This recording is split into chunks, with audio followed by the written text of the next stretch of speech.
What I'll talk about for about 20 minutes or so is the background of the action plan that we have, and also really why it's the way it is and how we really want you all to move forward with it. And so I've called this a short presentation using the 2030 action plan on sustainability, because we have to move beyond, let's face it, talk to action. And so I'll say a few words about the Sustainable Development Goals, which form the basis of the resolution that was adopted at Kyoto in 2019. So if we look back a long way, over the last 50 years or so, there have been different programs to support sustainable development.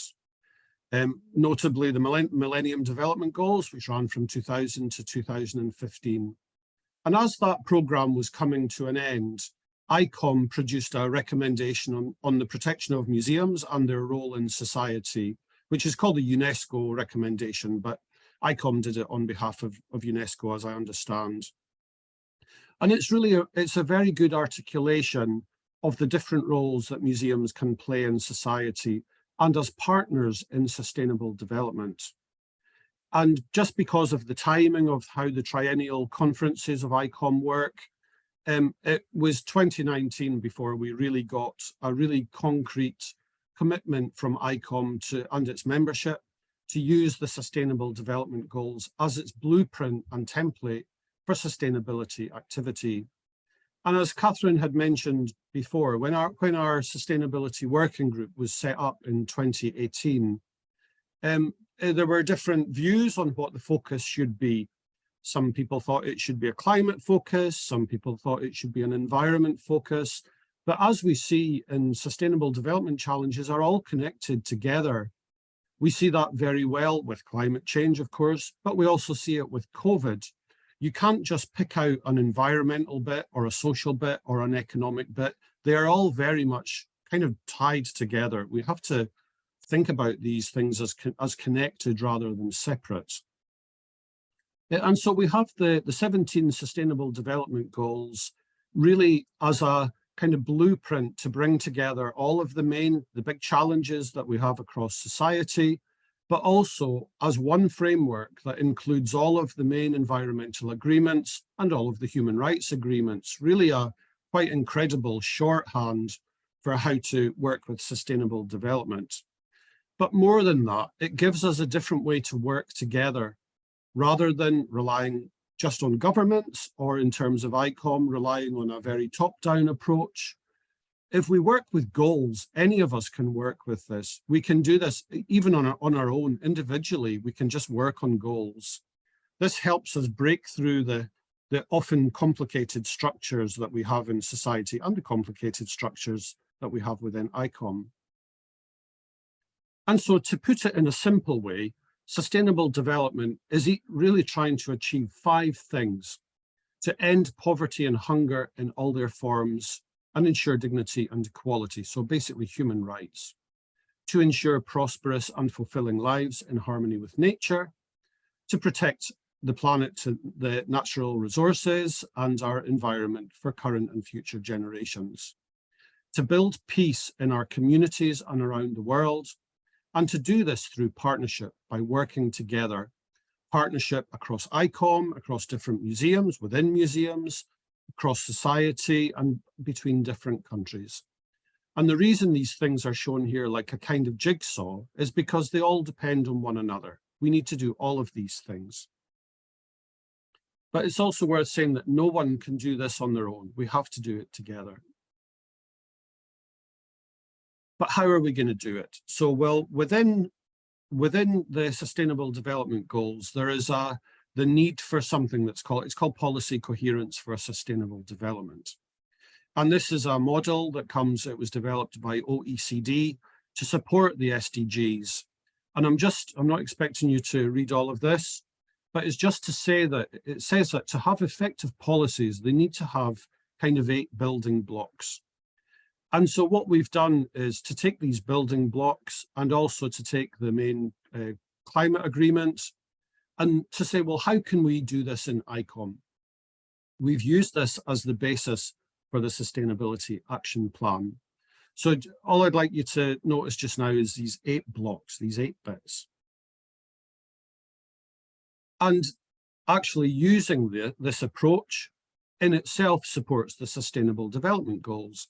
It helps ICOM to play a part by adopting sustainable practices, encouraging it to communicate activity, to ensure that ICOM and its member bodies are effective, accountable and transparent, SDG 16.6, to encourage inclusive decision-making. That's why we have the action plan as one that is shared rather than a very top-down one.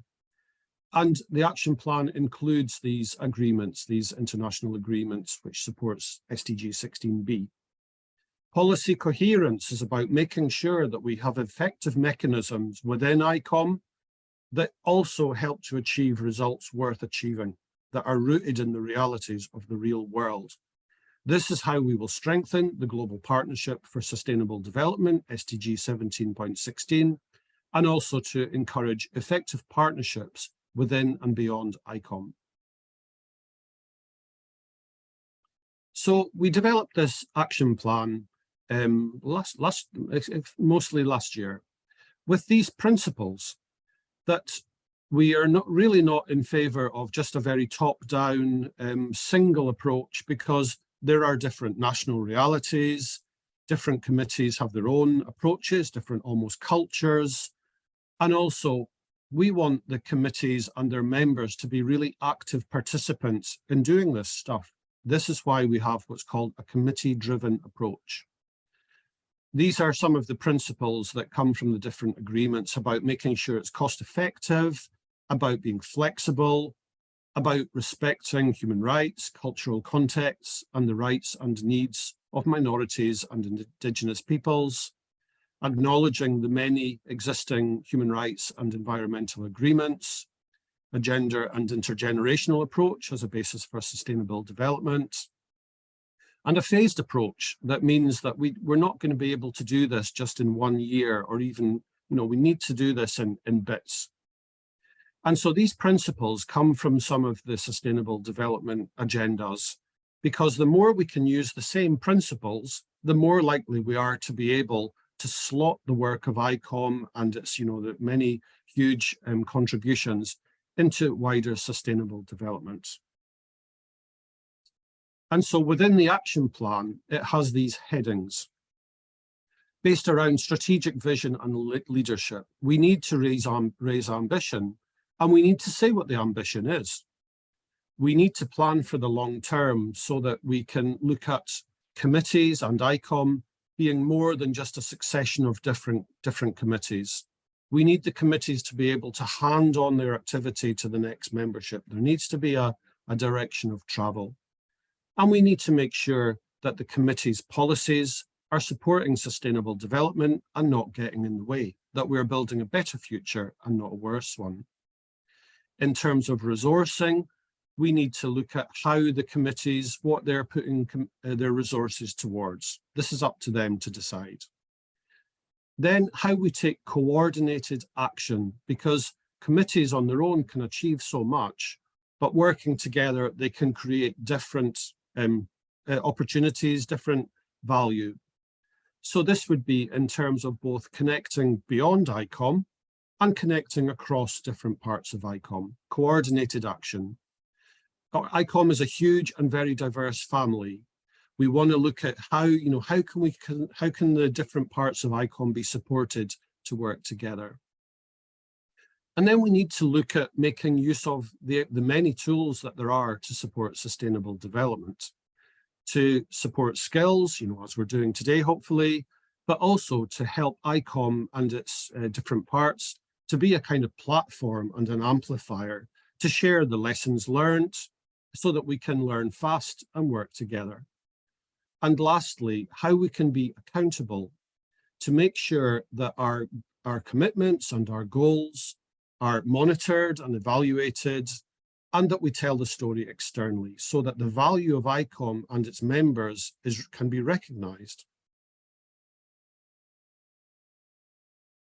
And so in terms of some milestones for action, because previously, I think it's fair to say that the milestones for action were often the 3-year cycle of the big ICOM General Conference.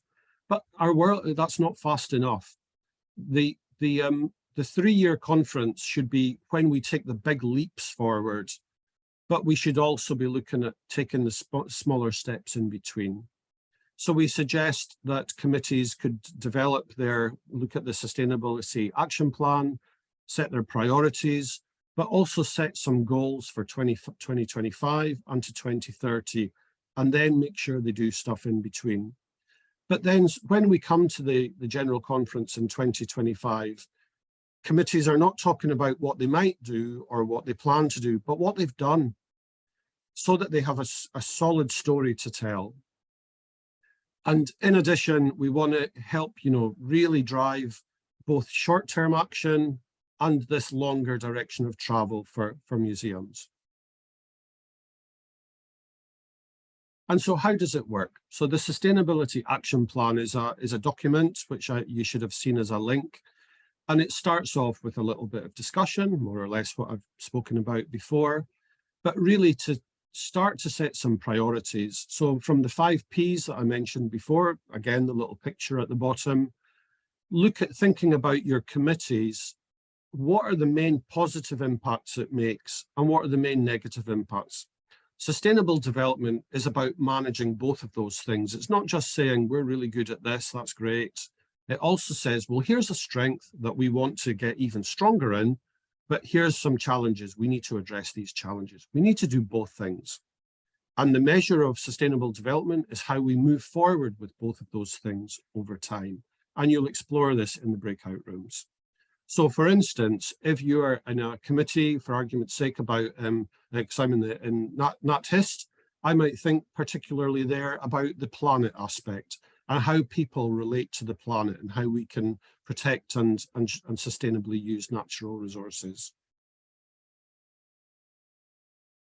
And so this is just one part of the template, just to explain how it works, that there are the different sections, which I mentioned before, about raising ambition for sustainable development.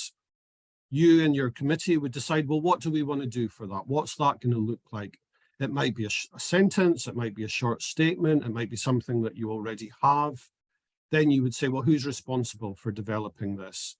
What are the milestones going to be? What is it going to look like? What is it going to produce? And how are we going to make sure that we've done it and we've done a good job? That's all it is. And the aim is that this template is something that you can keep working on, you can keep alive, you can keep referring to. Just to take another example there, when it says about planning for the long term, because many of the committees will be changing their memberships at the moment, is also a chance to think about, well, what is it that we need to pass on for continuity? And so now we're going to move to some breakout rooms, which with a big group like this are always fantastic because you get a good chance to meet people from different realities, different countries, different committees. And it's to explore these 2 questions, and they're really just to guide your discussion. Which of the 5 Ps does your committee relate to, both positively and negatively? And when and how can you get started with the action plan in your committee? And if anyone is already working with it, it would be great to hear more about that, and we can discuss that afterwards. So we'll go to the breakout rooms now for 30 minutes, and I hope you enjoy the discussion, and I'll see you when you come back. Thank you.